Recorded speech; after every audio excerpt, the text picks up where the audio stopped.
Not only a peace officer, I'm also a law enforcement officer. The accent What up, unenforceable. y'all? It's Chris Weathers, aka Shorty C94, back at you again. Another episode.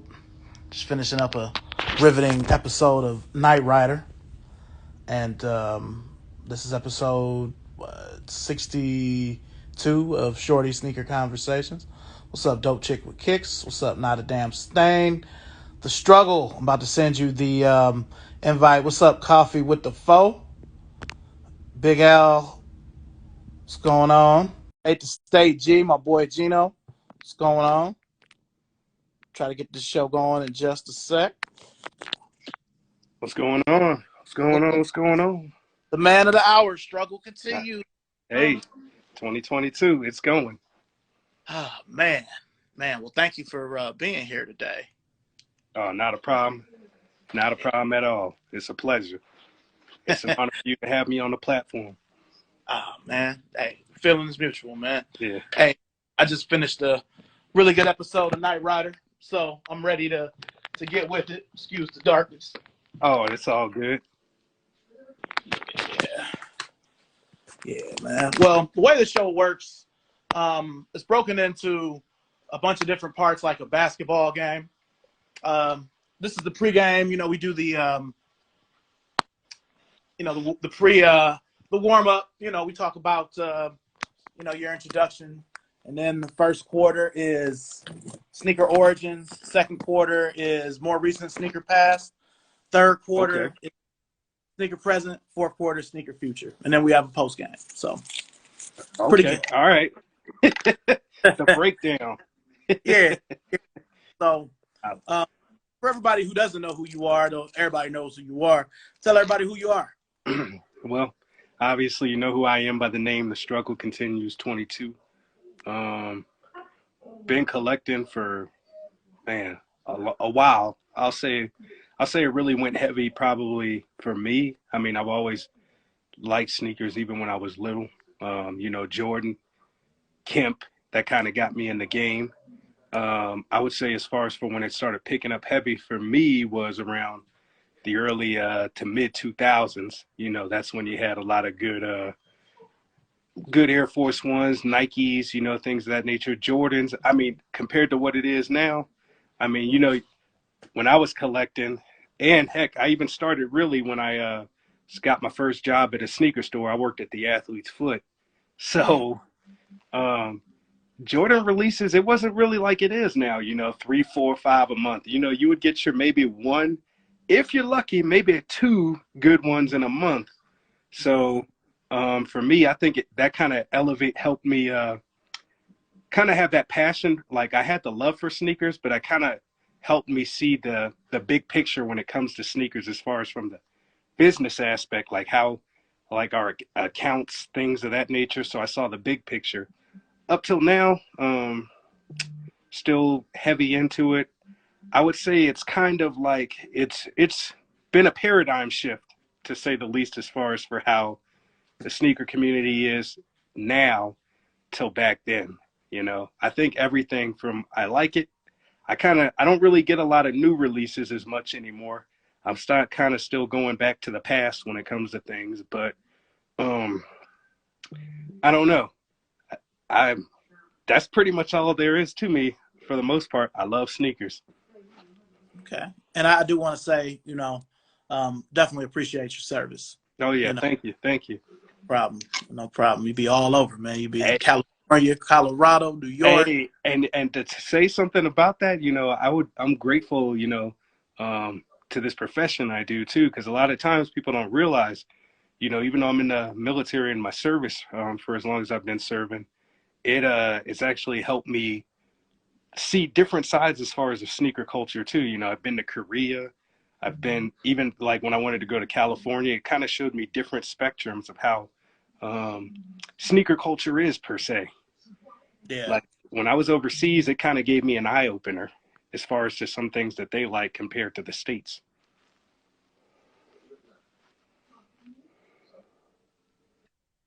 Gotcha. Sorry, I got a call there, so I only heard some of what you had said there.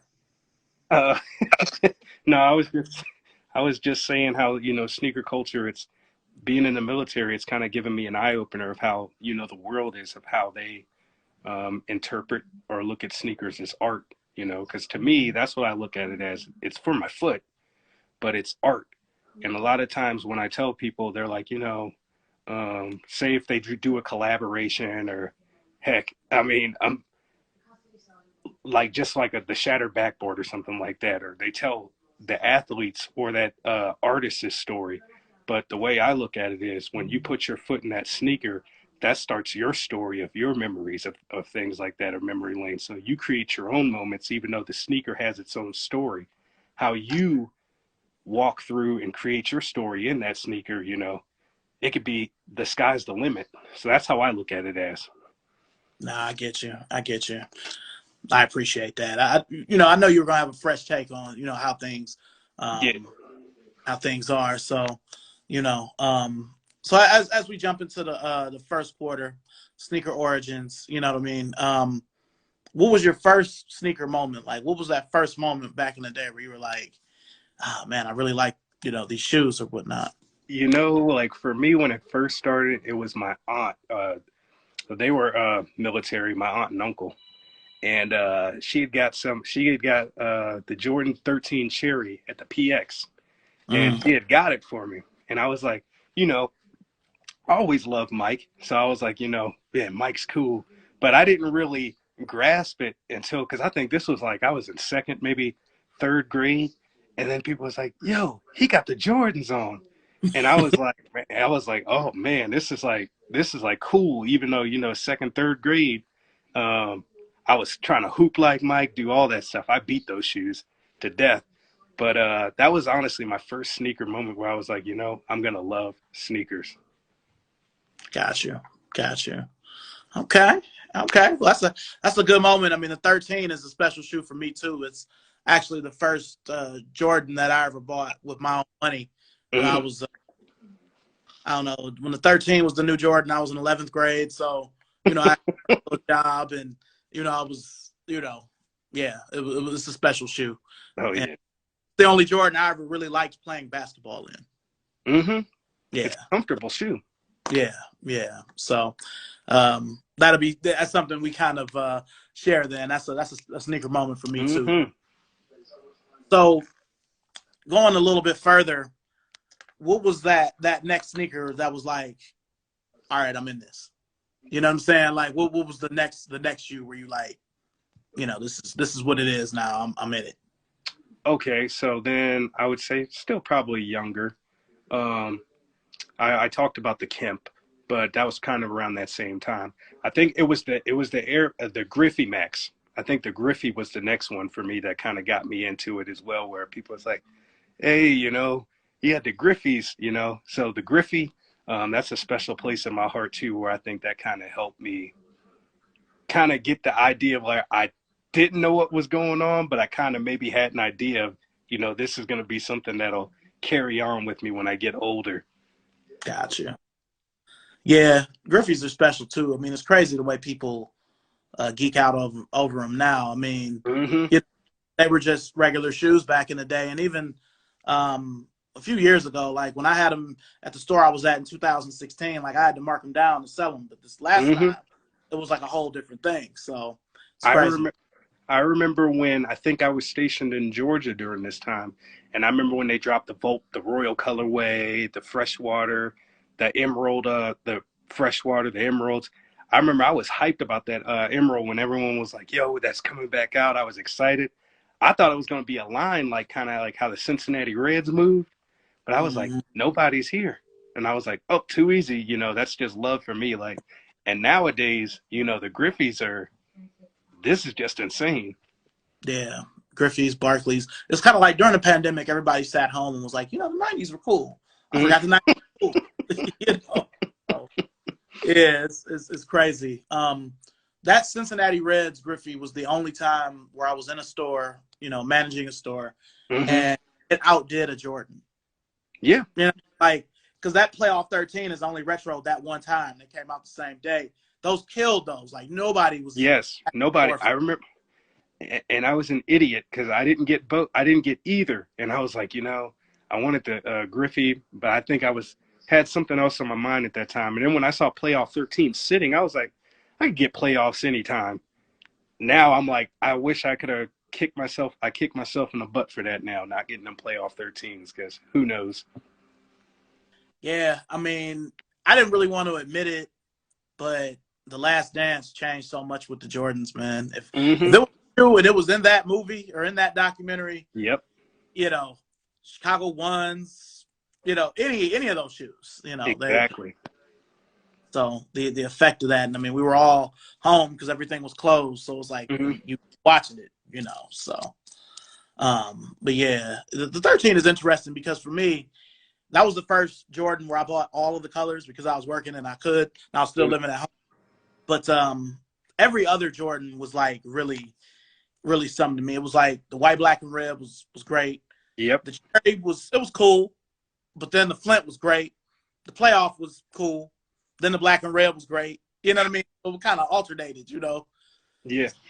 I think I was like a sophomore in high school when the 04, was it 04? I don't remember how. I was in high school when the Bread 13 re-released.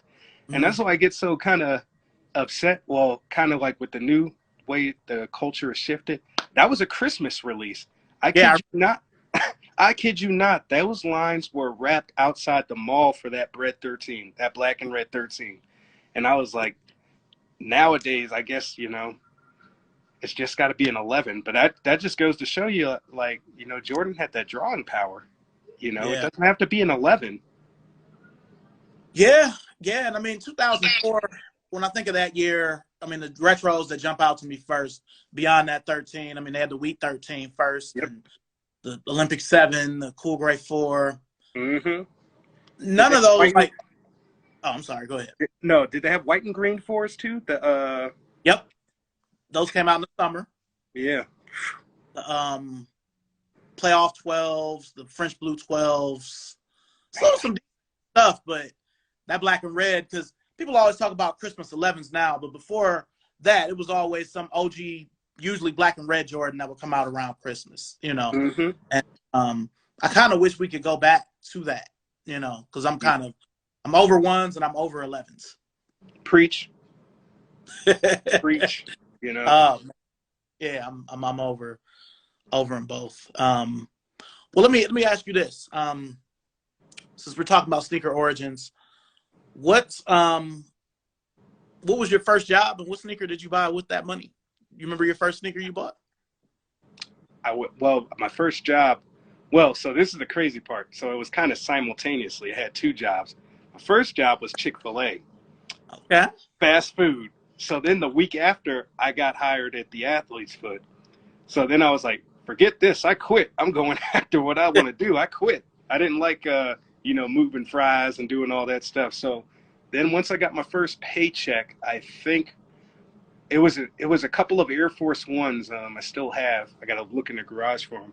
It was from the Woke. They were the Island Drum Pack. There we go. And it was like the white, red, and orange woven Air Force One. As far as with my own money, that was my first shoe that I bought. Yeah, I remember those, and they had the 3 little figures on the tongue. Mm-hmm. I remember that. Oh yeah. I never had any woven forces, man. I always would have liked to have grabbed some of those. Those usually, were beautiful. Yeah, I'll find them from every now and then, but you know they'll be like beat the fuck, like somebody worn day since release day. So yeah, but I remember those. That's cool, man. That's cool. Yeah. And then obviously I was getting stuff like probably like when my collection kind of started, probably around the 02 era. My mom had got me some the 02 Raptors that I still have and aren't separated. Me too. You know the other person I know? Yeah, they aren't separated, and I could still wear. I think I wore them like a month and a half, 2 months ago. No separation, and I was like, you know, that was kind of what got the ball rolling for me as far as like, hey, I think I'm gonna start collecting. And then my mom was like, you know, that's a lot of money to be spending on shoes and stuff like that. But I'm like, you just don't understand, you know. That was that was fun. That was a good time. I remember that release too. Those and the French Blue 7s coming out at the same time. Mm-hmm. The store we had in Cleveland's called City Blue. Like, they gave me a deal where I think I got both of them for like 200 because I shop with them. You know what I mean? Like back, you know, I still have the black and reds, but I don't have the French blues anymore. So I sold them probably around 04, 05 when the toe started to yellow a little bit. Yeah. You know, somebody gave me $150 for them. I'm like, shit, I basically made more than that. You know. Yeah. Yeah, because I think those shoes were like 100 and maybe what was box price, like 135 or something like that, something crazy. Cheap. 125. Yeah, it was cheap. Oh yeah. Cheap. That's what I tell people. It's crazy what prices were back then, and it was just based off the silhouettes. Like, I think a Jordan 4, like I think during the 05, 06 when Black Cats came out and stuff, $115.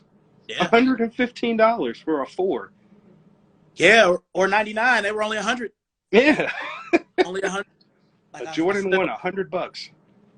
You know, and I'll just say I'm fortunate that, you know, my spouse, my wife is a collector. She just doesn't understand why I keep the crumbled sneakers. And I don't really have a reason for her other than, you know, I bought these and she was like, yeah, but you can't wear them and you don't know how to soul swap. And you always, she kind of put one of my things against me. Like, I always say, if a shoe isn't dead stock, it's not really a point of soul swapping it because it's going to wear a brand new bottom and then it's got a worn top. Like, you know, it's not going to work. But I pulled one out in the battle this week, and I had to take it to the shoe man. I know I can't soul swap or nothing, but my Cherry 12, I was like, it's finally coming to glory. I was like, hey, I need to get these re-glued until we get a retro. Y'all got to hold on. Y'all ain't crumbled or nothing, but y'all got to hold on for glory, you know, because they're separated. Well, during halftime, I'm gonna ask you some questions about that battle because I watched it. You know. Oh, okay. Ever since I've been 40, I've been waking up unnecessarily early. Like I'm in my second year in my 40s. Like I'll be waking up at 4:30, 5 o'clock. So I watched the whole battle. You know, I was like, God, you really smoked, dude. You know what I mean? You know, I knew you had some shit, but you know, it fucked me up. I'm like, damn, he pulled out the. You know what I mean? Oh no, you being humble. Woo. Man, you know, he ain't had nothing for you. No disrespect to him. He ain't had nothing for you. Yeah, I battled him before, and I was like, you know, I was feeling pretty bad that day too. I was like, man, I got to put him away quick. Yeah. I was like, if I take him lightly, you know, I had to throw the bangers out. Yeah, and see, that's a tough thing with battles, but I'm gonna hold that for right now. Oh yeah. Because you know, I'll forget. I'm senile. So since we'll jump to the second quarter, which is, you know, a little more recent past. So you know, you've got your job. You might be on your second or third job. You know, you still copping. Around the time where I guess you went from kind of those first jobs, and I know you talked about when the Flints came out in 04, 05. Around that time, like what brands were you messing with as far as like the clothing to go with the sneaker? Oh, wow. Oh, then you gonna know what I'm talking about. So I remember back in the day, let's see what was some big brands. I was messing with Huff. Okay. 10 Deep. Ooh. Remember Crooks and Castles, and then it went to Macy's and died? Yeah. Crooks and Castles. We had the Hundreds. I love the Hundreds brand. Wow, I'm trying to think of some other great brands. I like Bape a little bit. I mean, obviously, I wasn't making no Bape money back then, but there was a few Bape pieces that I did like.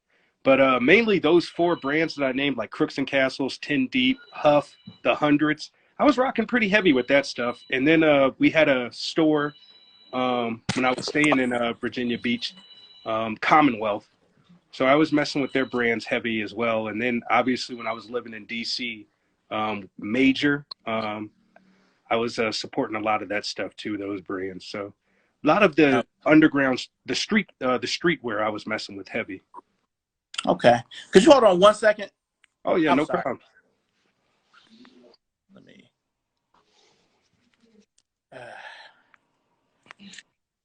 Yeah. Here, my job keeps calling me. I'm gonna have to start the live over in a sec. I apologize, man. No, it's all good. 1 second. Hopefully y'all can join me. Give me about 2 minutes. I'll be right back. Yeah. All right. Sorry about that, man. No problem, brother. All right.